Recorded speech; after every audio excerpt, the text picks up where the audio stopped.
The Way of the Servant, Book 3. He who looks upon me and truly sees me has learned to look upon himself, as our Father knows him. She who sees me, thus has she seen the one who has sent me, even as she too has been sent to the Father to proclaim but this: love alone is real. God is but love, therefore God is. Herein lies the meaning of my words, read often, yet often not understood.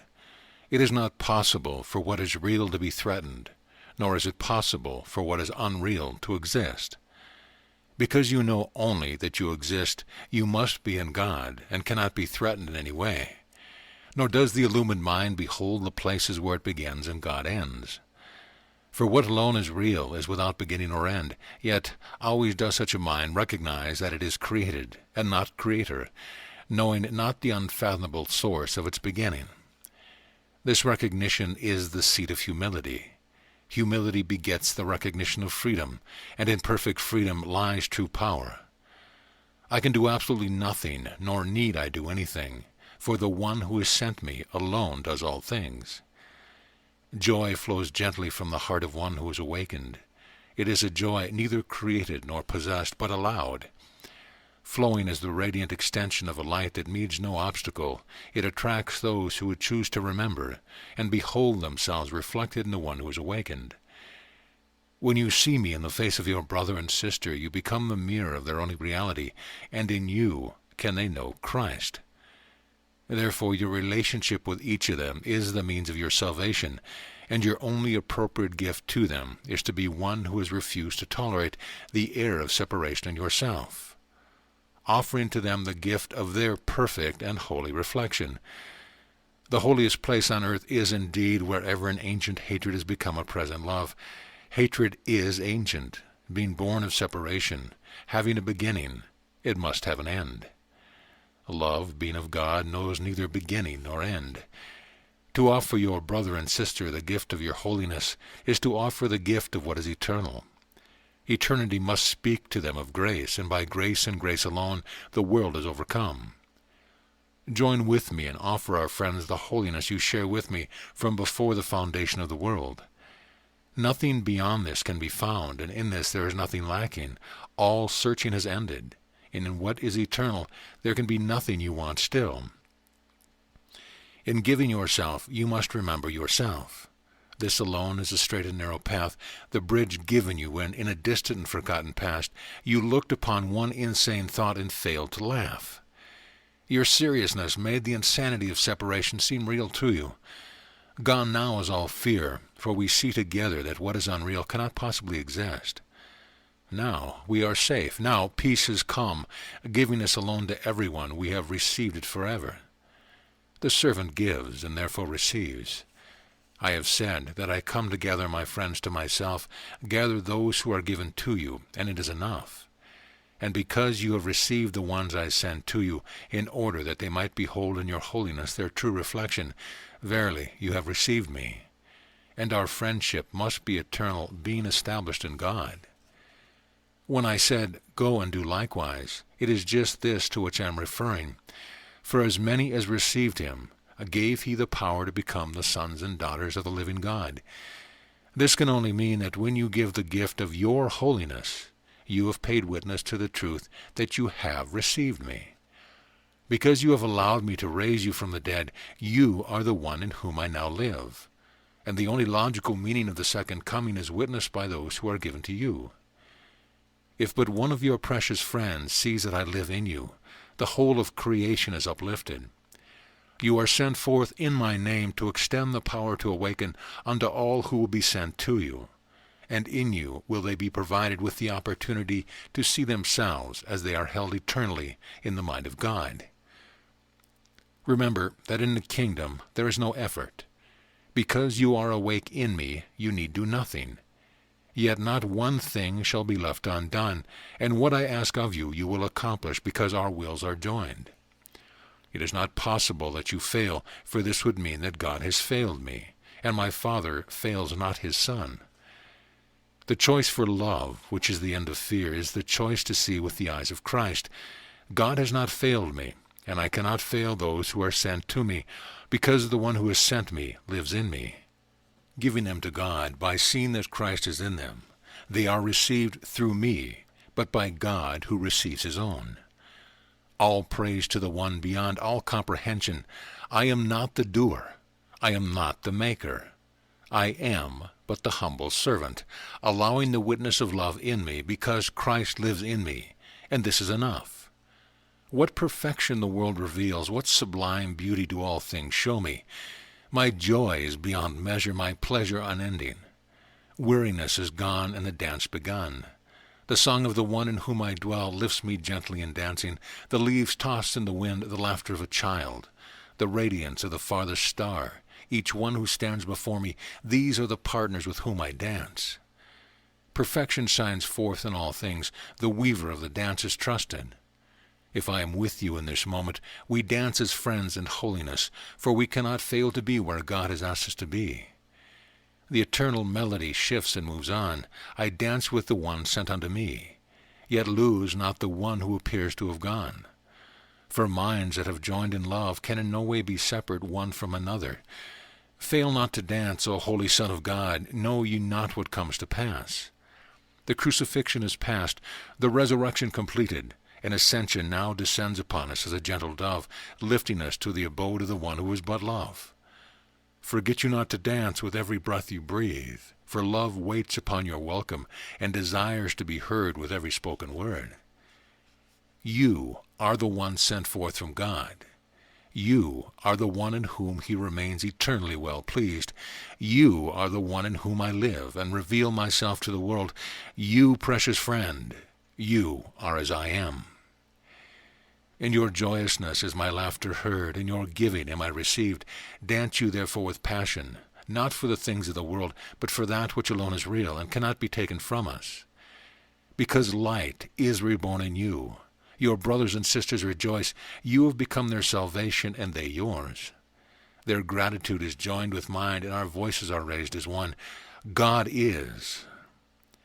The ancient melody is heard, the sacred and happy dance enjoyed. Because we dance, we do know what comes to pass. We are the bringers of heaven to earth, that the things of the world might be forgotten and the purpose of time might be completed. The translation of a brief and harmless dream is finished, and all things are quietly returned. The sonship is remembered as one, and the first is first eternally. The field of obstacles through which the dreamer stumbles are but various symbols of the one thing he seems to have created in error. For appearances are error and nothing more. I have often said in many ways and through many channels that there is but one lesson you need learn. There is nothing outside of you. And with all expression of wisdom, this statement is true at many levels. Levels appear to exist as long as the dream seems to remain. Because you are awake, the idea of levels no longer pertain to you. Therefore, the secret of this work is now revealed.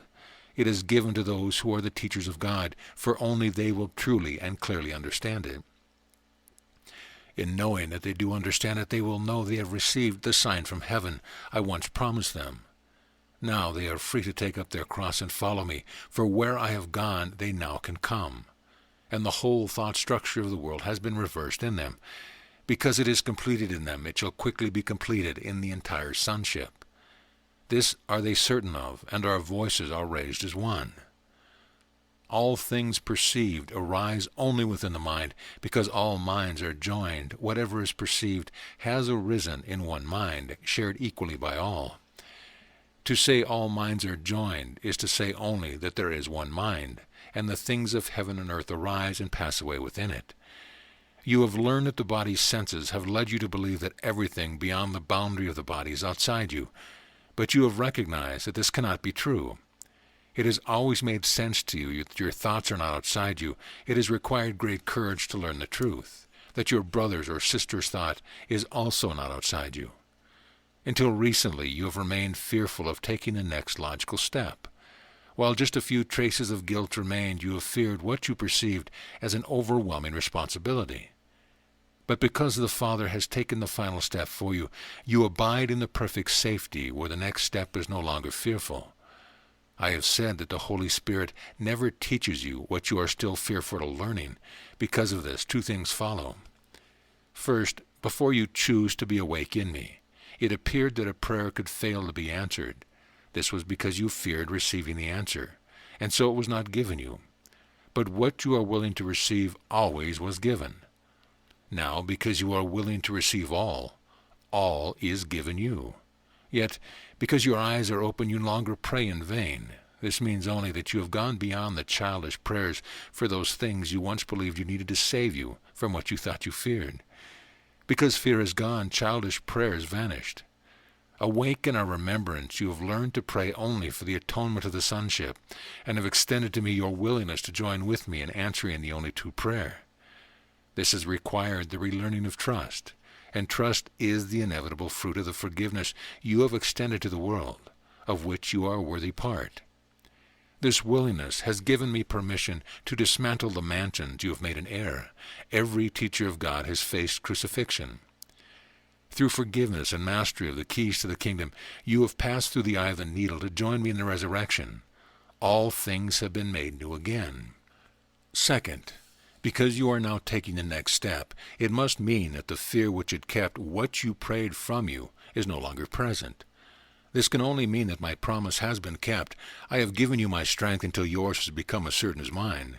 Because you know that I live in you, your strength is as certain as mine, and the next step we can now take together. For those who have chosen to learn this curriculum through my Course in Miracles, you will clearly remember that it was not designed to answer every question a teacher of God might have. It could not do so, being only a teaching device aimed at a specific goal, peace. Peace is a necessary foundation from which the teacher of God moves to complete the atonement on earth, as it is already completed in heaven. Now are we ready to take the necessary step and accept the final meaning of the one lesson? There is nothing outside of you. You are your brother's keeper, because you are your brother. The translation of the unhappy dream of separation into the final happy dream, the final manifestation in time, requires that it be accomplished through you. Those of you who understand clearly the meaning of this work are those in whom all preparation is completed. You have learned that the purpose of your life is exactly the same as was mine, to demonstrate that with God all things are not simply possible, but inevitable. You are now ready to become a living demonstration of complete mastery. Because all resistance is gone, for what is ego but this? The discipline necessary for the completion of your demonstration is as an easy yoke. It is a discipline that must joyfully touch upon every aspect of your life. It is through you that the simple and natural righteousness of God's laws can be demonstrated. Mastery in every aspect of your life given unto you is the only way you can teach your brother and your sister that God is. This means that now we look together beyond the mind's tendency to separate itself from the world by looking upon aspects of life not yet mastered, and decreeing them to be simply illusions. While this is true, it is not appropriate to conclude that they be left untransformed. To those with ears to hear, it is simply not possible to transcend what you refuse to acknowledge and embrace. Denial is but the ploy of ego to ensure that yourself remains imprisoned, and the ego remains enthroned. Again I ask of you, what do you want truly? End of Book 3.